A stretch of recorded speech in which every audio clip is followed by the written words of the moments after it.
Chicory, coffee alternative and old-time remedied.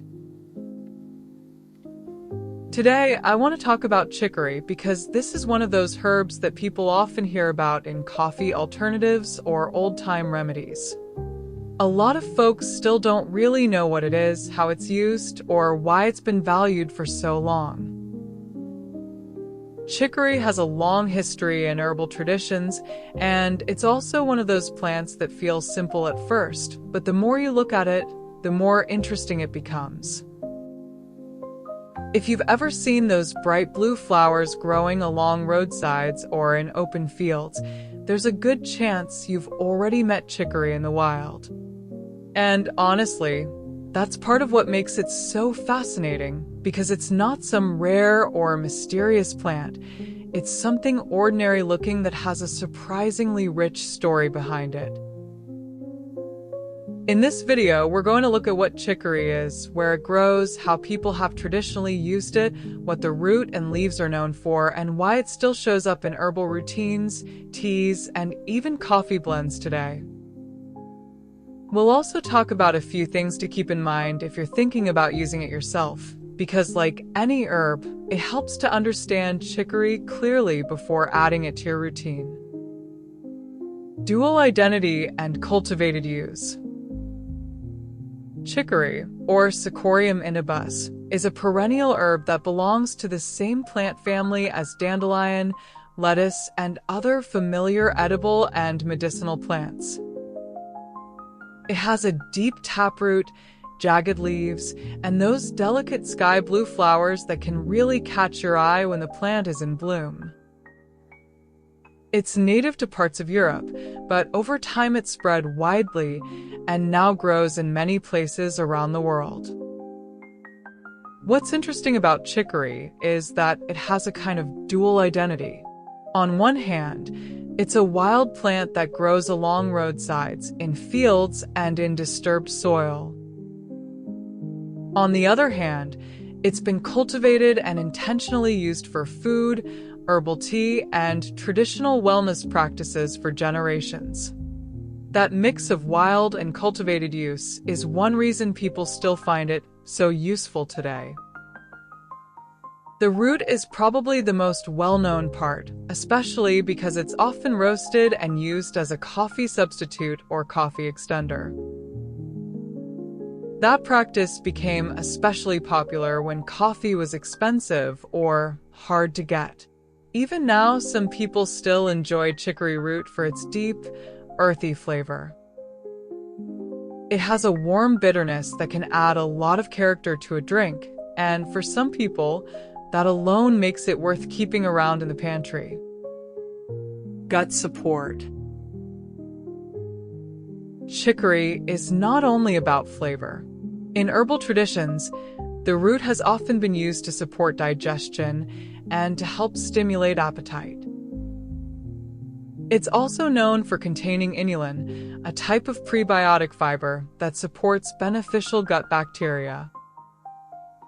That has made chicory root especially interesting in modern wellness conversations because people are paying more attention to gut health than ever before, and chicory fits right into that discussion in a very natural way.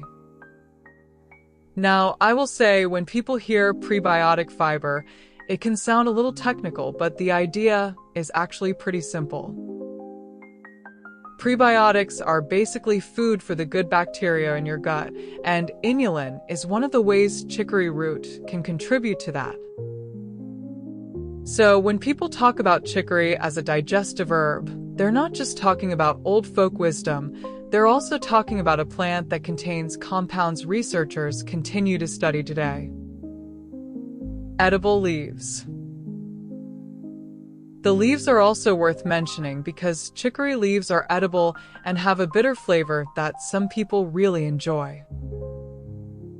In some cultures, the leaves are eaten as a green vegetable, either raw in salads or cooked like other leafy greens.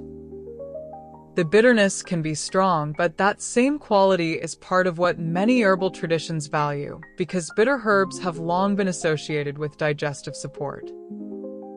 And that leads to something important about chicory, which is that bitterness is not always a bad thing. In the modern world, people often avoid bitter flavors, but herbs like chicory remind us that bitterness has its place. It can be part of a balanced herbal diet, and for many traditions, bitters are used before meals to help get the digestive system ready for food. Another reason chicory has stayed relevant is its versatility. You can find it in roasted root blends, loose herbal teas, liquid extracts, capsules, and even as a food ingredient in some processed products where inulin is added for fiber. That means chicory shows up in a lot more places than people expect, even if they don't always notice it by name.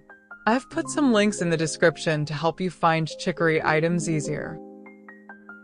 If you're someone who likes growing herbs, chicory is also an interesting plant to know in the garden or wild space. It's hardy, resilient, and not particularly fussy once established.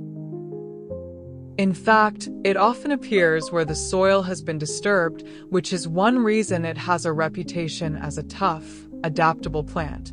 And that adaptability may be part of why chicory became so culturally important. Plants that can thrive in less than perfect conditions often end up becoming valuable to people because they're available, dependable, and easy to recognize. Chicory fits that description well, and it has a long record of being used by people who knew how to work with what was growing around them. Traditional use. Let's talk a little more about the traditional uses, because this is where chicory really starts to show its personality. In folk herbalism, chicory root has often been associated with liver and digestive support. It has been used as a bitter tonic, and in some traditions it has also been linked to cleansing and balancing the body. Those traditional uses don't always translate perfectly into modern medical language, but they do give us a window into how people understood the plant and what they valued it for. One thing to keep in mind is that traditional use does not automatically mean the same thing for everyone today. Different people respond differently to herbs, and different preparations can behave differently too. A tea, a roasted root drink, and a concentrated extract are not the same thing, even if they come from the same plant. That's why chicory is best appreciated with a little nuance. It's useful, yes, but it's not magic. It's a bitter herb with fiber-rich root material, a long cultural history, and a lot of practical applications. That combination makes it interesting, but it also means we should talk about it honestly and not oversell it.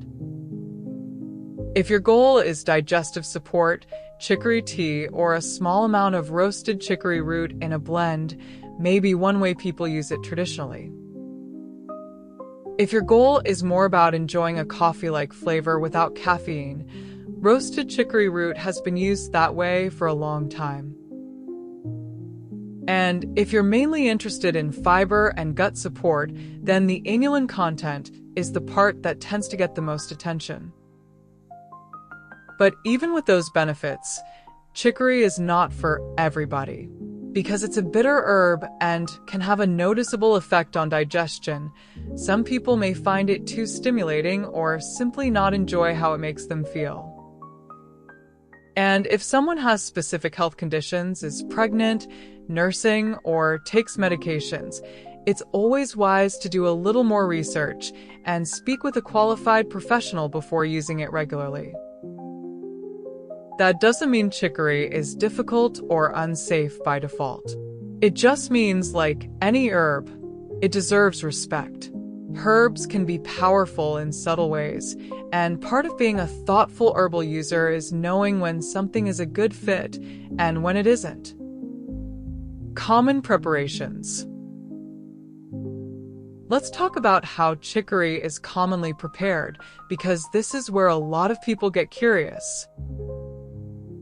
The roasted root is probably the most familiar form, especially in coffee-style drinks. Some people roast the root themselves, grind it, and brew it like coffee. Others buy it already prepared in tea blends or commercial products. I have put a link in the description to help you find it. Fresh or dried leaves can also be used in food, usually in moderation because of the bitterness. Young leaves are often milder, while older leaves can be quite strong. If you've ever cooked with bitter greens, you already know that a little balancing ingredient, like lemon, olive oil, or another mild green, can make all the difference. That can make the experience much more enjoyable, especially if you're new to chicory and not used to strong bitters. A strong tea made from the root tends to be earthy, roasty, and somewhat bitter. Some people like to blend it with cinnamon, ginger, or other warming herbs to soften the flavor. Growing chicory.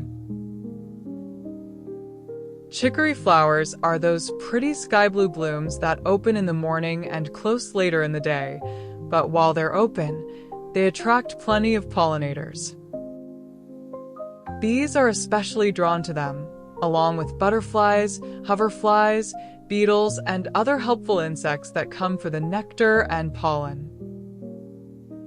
That makes chicory a great plant if you want both beauty in the garden and more pollinator activity around your herbs. To grow chicory for its flowers, plant it in full sun with well-drained soil.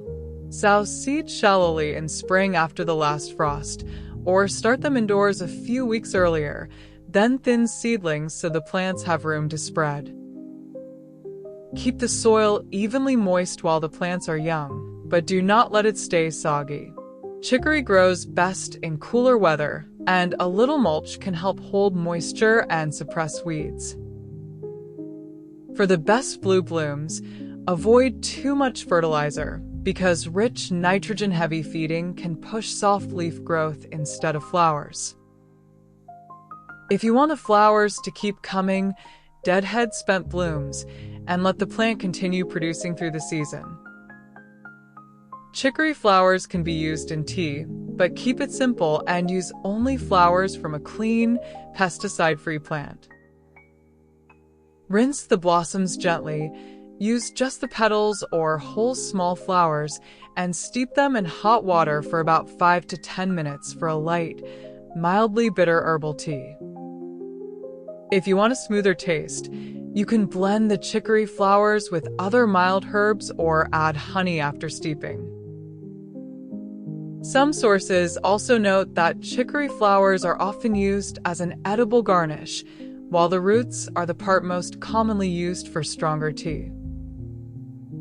Chicory reminds us that nature doesn't always present itself in a polished way. Sometimes it's a roadside flower, sometimes it's a bitter green, and sometimes it's a roasted root in a cup that tastes a little like coffee and a little like earth. Thank you for joining us for practical herbal education, plant growing tips, and natural remedy ideas. Please hit the like button, don't forget to subscribe, and share with someone who enjoys herbs and gardening as much as we do. And if you enjoyed this video and want more like it, please comment below. I would love to hear from you. Share your tips on how you use herbs in your everyday life.